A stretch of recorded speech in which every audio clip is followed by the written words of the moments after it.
Hey all, thanks for joining me this week on the Mike Muldoon podcast. Hope you're going well. Again, as always, I appreciate you tuning in.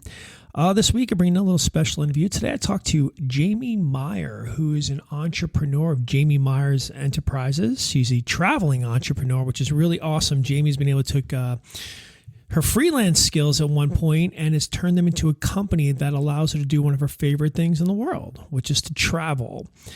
Had a great conversation with Jamie today. I'm not going to lie to you. We get off topic sometimes. We digress a little bit. We had some interesting talks about because Jamie being Australian and me married to an English woman. It's amazing how sometimes they both struggle with the same things like just ordering a cup of water. Again, thank you so much for tuning in this week. And well, here's my conversation with Jamie.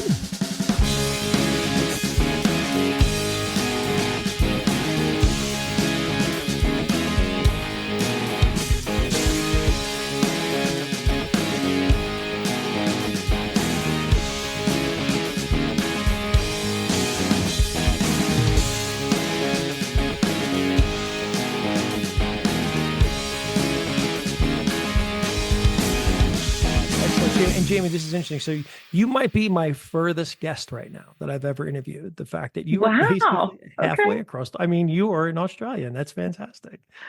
That's as I was saying. My wife is British, and when I met her, when I went to go say hello, I heard her accent, and she looked at me. She's like, "I could have sworn you were going to ask me if I was Australian," because the Americans tend to just mess that up all the time.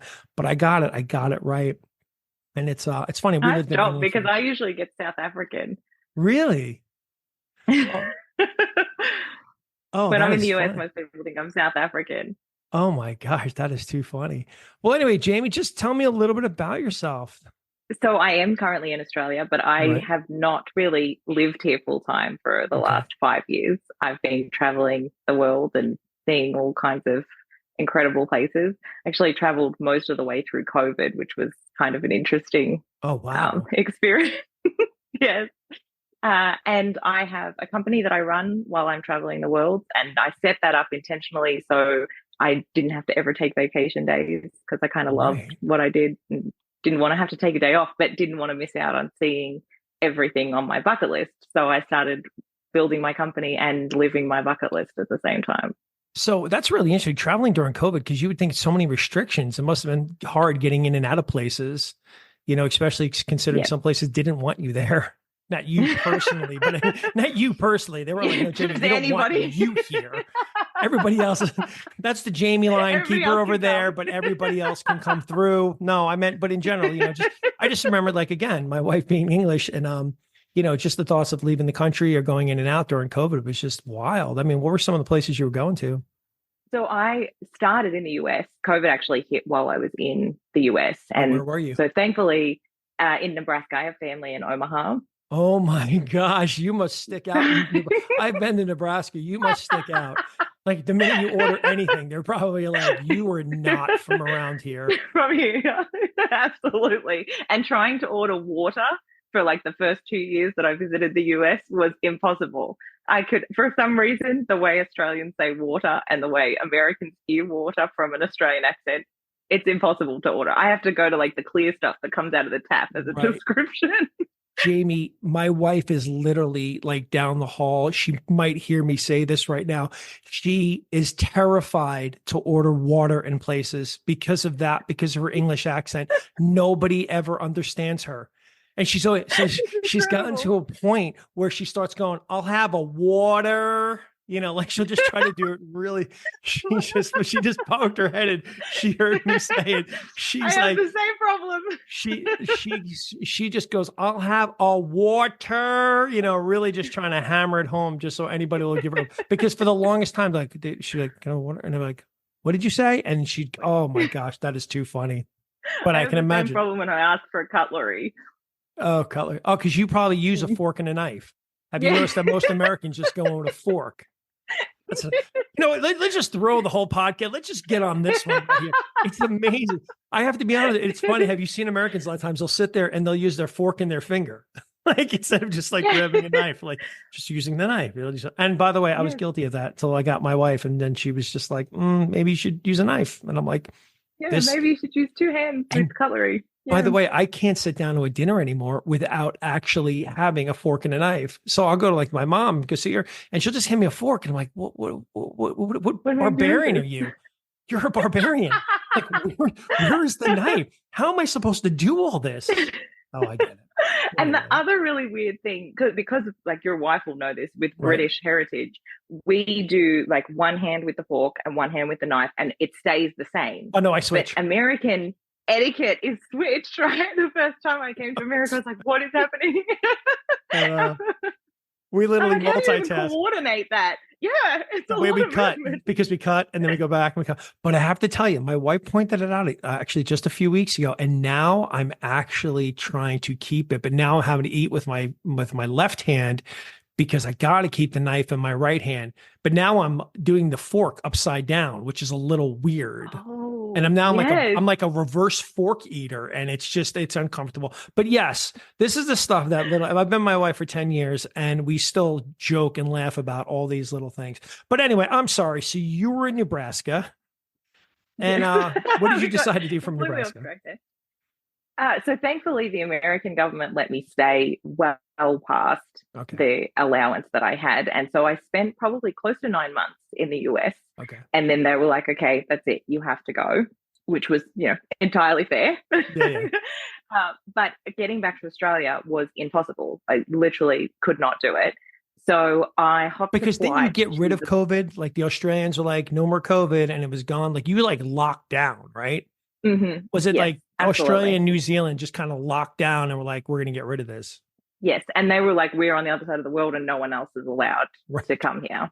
That's Right. funny. And so while you were technically, as an Australian citizen, allowed to come there, getting there was like, unless you were going to get a canoe and paddle all the way there, Right. you were never going to, it was never going to happen.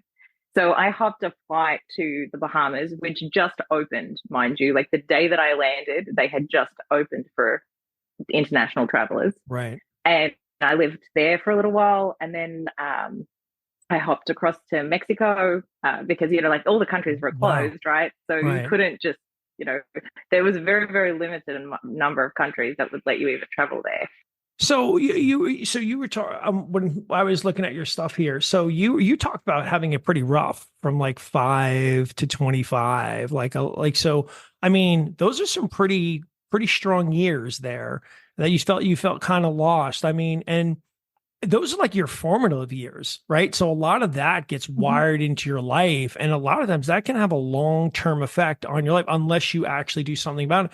So do you mind talking a little bit about those years, whatever you're comfortable with, and then, maybe talking about like how you sort of overcame all that? So I don't think you realize how much happens to you until you try and undo it. I Right. really believe that. Like, Sure. and once you start pulling at threads, you could go on forever and ever. And then on top of that, you can get then stuck in this loop of I'm broken because I had all these things to fix. And you Right. sort of also don't get out of that, idea of your own fragility type phase Right. either. So, personal development, everybody makes it sound really easy. But it's actually not as easy as people sort of, can't read a book and all of a sudden be completely personally transformed. You Right. can start a transformation. So I suppose now looking back, that you know time between 5 and 25, a lot of that was of my own making, but Okay. at the same time influenced by environmental factors. And the first stage of getting through all of that was identifying Right. what I had been experiencing. I was very lucky so I got married at 23. Okay. And before my first wedding anniversary, I was like, this is the worst thing I've ever done. Why did I do this?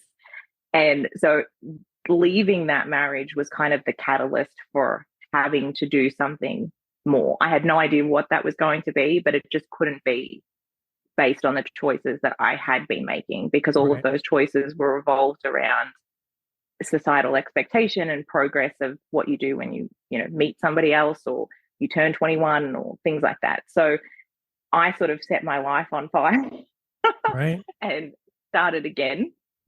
And that's when I started to sort of realize that the way I had informed those choices that I had made, all came from my perspective of my formative years and not necessarily the actual facts of my formative years. Right. So I got myself in a lot of trouble because of that perspective. and then still got myself in a lot of trouble getting out of that perspective just because you realize it doesn't mean that you do so much better. You do a little bit better. And so that came with lots of things. I mean, when I was younger, I suffered from panic attacks that I didn't know they were panic attacks. I actually thought I had a heart condition. Told my whole, year level that I had a heart condition because I used to get the worst pains in the chest. I couldn't explain it. So that was my closest explanation. I mean, if you Google the pains I was having, which is what I did, they tell you that you have heart problems. Oh, you totally treated yourself on WebMD. Great. Oh, absolutely. Yeah. I do that. I was I'll tell my wife, I'm like, oh my God, I've got to go see a blood doctor. She's like, why? I'm like, this is what WebMD. She's like, you're looking at the 10th thing. The first part just says right here, you need iron. But of course, I jumped to number 10 and I'm like, that's it. Blood doctor. We got to go. I found a guy. He's in Kansas. We have to go see him. It's amazing how many things Google tells you is blood cancer. It really is like everything could be blood cancer. But I mean, in my defense, I was in the 8th grade. I mean, you're a grown man. So it's true. So would you say a lot of this, so can we, I don't want to sound like Freud here. Let's talk about your childhood. No, but would you say, well, there's a lot of factors like about growing up that made you kind of like feel like why you were going this way? Was your, God, I'm trying not to talk about your relationship with your parents, but like, was it just like environmentally? Yeah, well, I think when I was 5, my mum sort of told me that I didn't know this till I was 30, but I frightened my mum, right? And I'm not exactly sure what about me frightened my mum, but she, there was something. And so I suppose because of her fear, there were limitations for how I evolved in that space. Okay, yeah. But at the same time, I mean, I say that, and then my mum was also one of the most supportive women, but I think she was supportive within the realm of what she understood and what she could cope with. And that's probably one of the lessons I learned really strongly through probably 23 to 30 was that my parents are human beings too, right? And so they are not capable of giving me anything more than they're capable of. And so if I look at them, did they give me everything that they had to give me? And if they did the best that they could, right? And so everything else outside of that becomes my choice, how I view that, whether I'm victim to it, whether I make it part of who I am or see myself in that way, that is all my choice. Right. It's funny. You don't have kids. I assume you don't have kids. No. So, all right. So I do. I have 2. And it's funny because sometimes my wife and I look at them and we're like, they're ours. But like, we're still people. You realize when you have kids, and I said it funny, like they're ours. No, I know they're ours, but you know what I mean? Like you have a new appreciation for your parents because you realize they are just people who were trying to figure it out. Like you look at your parents and you look at adults and you go, oh, as a kid, you're like, well, they've got it all figured out. They're the grown-ups. And then you become the grown-up and you're the one raising the kids and you've got your own problems, your own issues, your own now, and you've got to manage all of that with 2 little people in your life right now as well. So true. Yeah. Your mother was probably doing the best that she knew that she could do at the time, but that had to be hard at 5. And again, we don't have to go deep into this, but to be like, you scare me. And it's like, but I'd like to talk to your mother and be like, well, let's internalize that facet of it. Like what was the thought behind that one? But that has to be hard because, with my kids, I have a 6-year-old and, I can't imagine that. Like, I love that kid so much. So I'm going to fully embrace them every moment I had. But your mom, the way she felt, didn't do that. Like I guess you're saying. So that would have been a tough way to interpret that, like you weren't getting everything. But it's interesting that you recognize that you don't blame her for that, which is really, it seems, or at least what I'm getting from you is that you realize that she was giving what she could give. And it's interesting because it's a very mature thing to see because a lot of times people just want to keep blaming and not realizing that people are doing the best that they can. Like if your mother thought she could have done, but I don't want to talk about your mom very much, but you know what I mean? Could have been doing what she would have. But most people spend their whole lives blaming why mommy or daddy or whoever didn't do this. And you're acknowledging it the other way saying, well, she did the best she could. And it was your choice then to decide how you were going to exist after that. That might be a long way. Absolutely. And my mom is the most incredible woman. Once she, like, as she has gotten older, she has got more and more incredible. And knowing that she has the capability to even do that was also a part of the reason that I could see that she was working with what she had. I mean, she was raising 4 kids by herself pretty much. My dad traveled for work a lot, right? And so he was not around a ton. And so, and she moved to a different state with no family support. Like, there was a lot, I mean, you don't see that at 5 years old, but as you get older and you realize what it takes to be an adult, right, she is incredible, right? And so even with that small, inability at the time to see past what she could process of who I was or was going to be, she still did an incredible job. And if I can't give her credit for that, then that says more about me than what she was capable or incapable of doing. Right. Yeah, no, and that's great because so many people will just hold on to the anger. So many people will just keep blaming people for their, at some point you have to take ownership of it. And a lot of it just comes down to the choice. So 4 kids, where are you in the pecking order? I'm the eldest. Oh, okay. Well, that's, that's probably what it is. I mean, it's funny when you look at the oldest, a lot of times in a relationship, they're the ones that are forced to be the independent, the quickest. Like I have an older brother. So I, he's always been like, well, I was just grown up quicker because you and meaning me and my younger brother were coming behind. So mommy and daddy had to get us to a point and be like, okay, you're good. Cause now I got to get these 2 to handle their thing. So that's really interesting. Is that so? What was it like then? So you're 5 and you're growing up. I mean, were you wild? Was it crazy? Were you just kind of like, I mean, you got married young. I mean, did you rebel? Did you? No, see, I did the opposite. Oh, okay. So I completely became like the epitome of the perfect kid. Like I went to school, I got full A's. I, never caused any trouble. Probably, a little bit of trouble when I was, 14 and got my first boyfriend and things like that. But, on a scale of like rebellion, I was I was a 2. Oh, right. I did nothing. I did not ever want to buck the system. Didn't ever want to get into trouble. Was always striving to do 10 times what, I probably should have at the age that I was.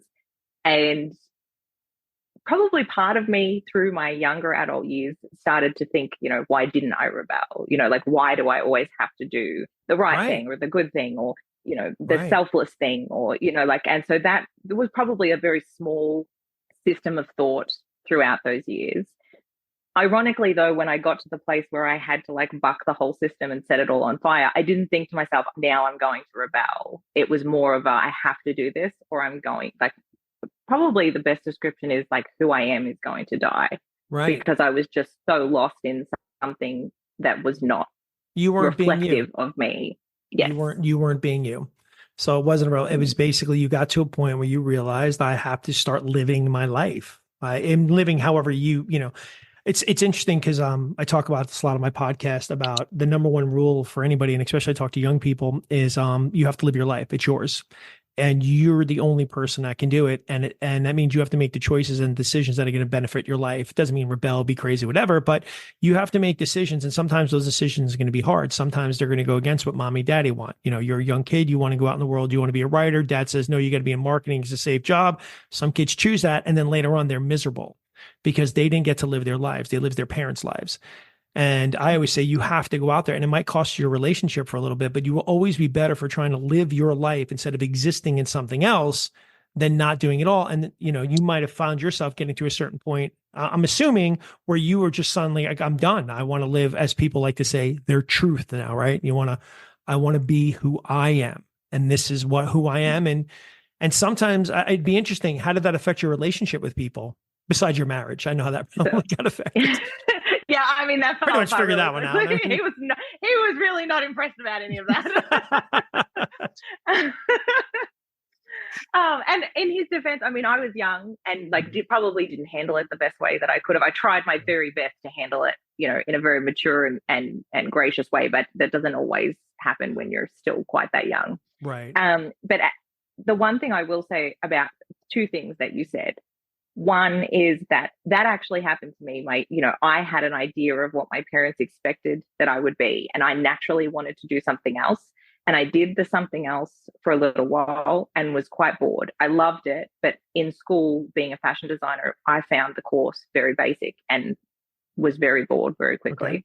And so I actually went out and got a job that more fit the description of what my parents, or what I thought my parents expected me to become. Right. And it was actually in that deviation of, and in their expectation, that I found the thing that I love and I do now. So Okay. it's not always lost. I mean, if you have to go down the path, you can still follow the path and find your own thing. Sometimes their path is what you need to realize what's for you as well. Right. So it's not always about completely rebelling and being you want this and I can't do that. And then the second thing was relationships that came up for me when you were talking, because my relationships, all of them fell apart. Every relationship that I had with my family, save a few, fell apart. All of the relationships I had with my ex-husband's family, who I had known since I was 16, that, I lost all of that. The relationships that are worth keeping, even though they fall apart, as you mature and evolve and grow, the relationship I have with my family now far exceeds the relationship that I ever had with them before.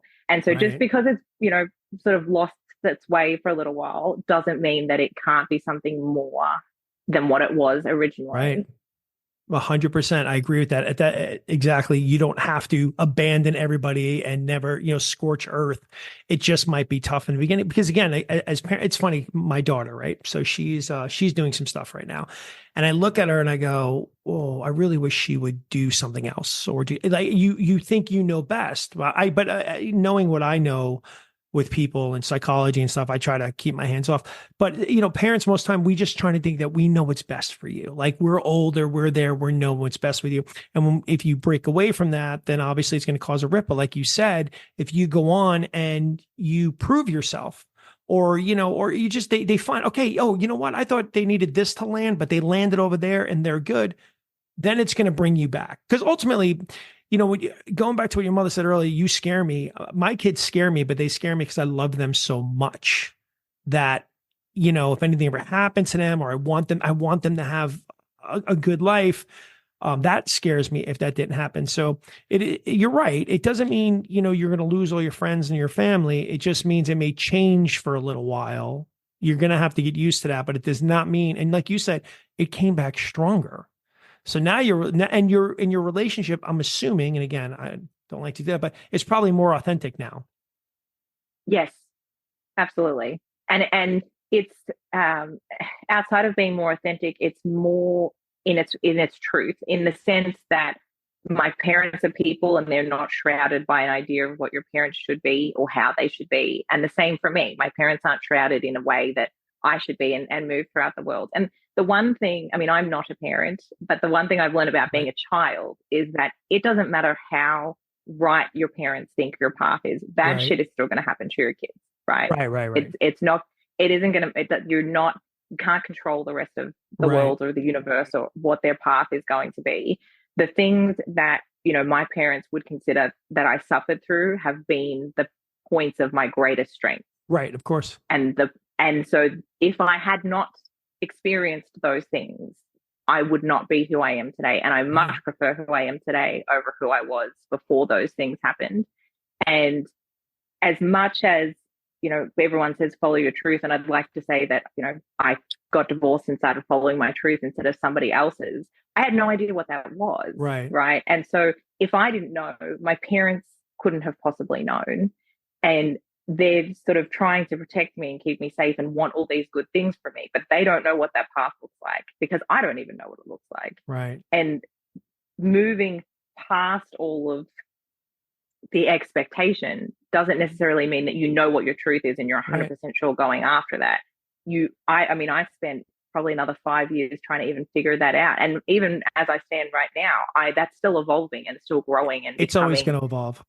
It's always because you're always going to be working on yourself. Not like I have to work on myself, but you're always going to, as you evolve, it's going to keep changing. It's just, the thing is about life, and I say this almost every episode, but nothing good comes when you're comfortable, because when you're comfortable, you're complacent. And if you want to keep growing, you've got to constantly be a little uncomfortable. I'm not saying you have to live in a state of anxiety and panic, But your inner self will push you towards certain things. It'll push you. You'll get to one point, and then you'll go, okay, great. Well, I'll try this, and I want to, again, it's nothing crazy. It's just you will always continually evolve. You'll never get to a point like, this is who I am, because then you stop living. I'm just going to stay right here. Like, just write this part. And the thing about that is that is very tempting to do, because you could potentially be in a much better spot than you were before. But what if it got better than that? And I always hate the idea of like the grass is greener. Like everybody says, oh, don't chase the grass because it's not always green on the other side of the fence. But what if it is? Yeah. Like, what if you have better fertilizer? What if you discover a different type of lawn that like, what if you discover better soil? I mean, all the things that you had on this side of the fence could potentially work to your advantage on the other side of the fence. And I'd even say this. Go, okay, I'm sorry, go.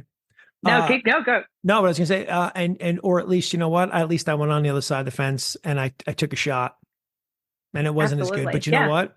I tried. At least you know what's on the other side of the fence. Do you know what's so funny? You're talking about grass. My wife and I took the kids for a walk today. I'm obsessed with grass. Like, I love my lawn. She's like, you are English at heart. I love it. I'm walking down the street and I'm seeing people with weeds in their yard. And I'm like, we got to pick them. We got to pick their grass. I don't like their grass. We got to pick their weeds. So yeah, no, I got it. And you're right. But I mean, there is some people who continually are always looking for the next best thing. And they're jumping from relationship. But I don't think that's necessarily because they're like, hey, I'm more interested. That's an internal problem. I think that's more of a, there's a psychology why they keep leaving and going and doing different things, and kind of what you're talking about. Like, well, no, I'd like to take a look over there.